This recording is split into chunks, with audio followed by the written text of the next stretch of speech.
Good day, everyone. I'll be presenting the case of SM Land Incorporated versus Bases Conversion and Development Authority, GR number 203655, August 13, 2014.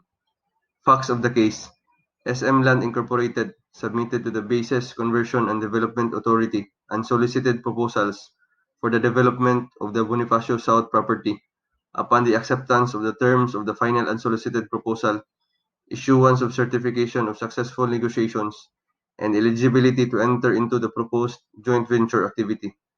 The SM Land Incorporated agreed to subject the latter's original proposal to competitive challenge pursuant to NEDA joint venture guidelines. Years later, and upon the commencement of the activities for the solicitation for comparative proposals, however, the BCDA, through the issuance of Supplemental Notice Number 5, terminated the competitive challenge for the selection of BCDA's joint venture partner for the development of a portion of Fort Bonifacio.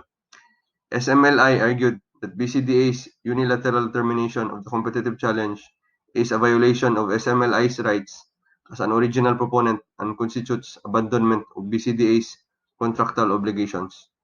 BCDA, on the other hand, responded that it is justifiable since NEDA GV guidelines is a mere guideline and not a law, and the government has a right to terminate the competitive challenge when the terms are disadvantageous to public interest.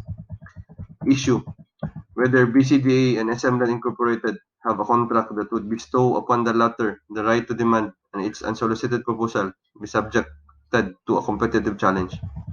Ruling: there exists a valid agreement between SMLI and BCDA.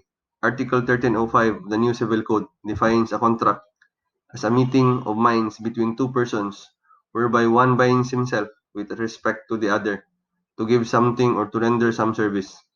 It is a juridical convention manifested in legal form, by virtue of which one or more persons bind themselves in favor of another or others, or reciprocally to the fulfillment of a prestation to give, to do, or not to do.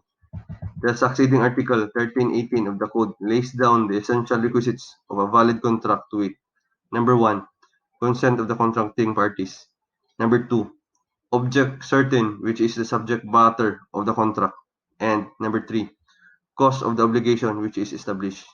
In the case at bar, there is between BCDA and SMLI a perfected contract, a source of rights and reciprocal obligations on the part of both parties. Consequently, a breach thereof may give rise to a cause of action against the erring party.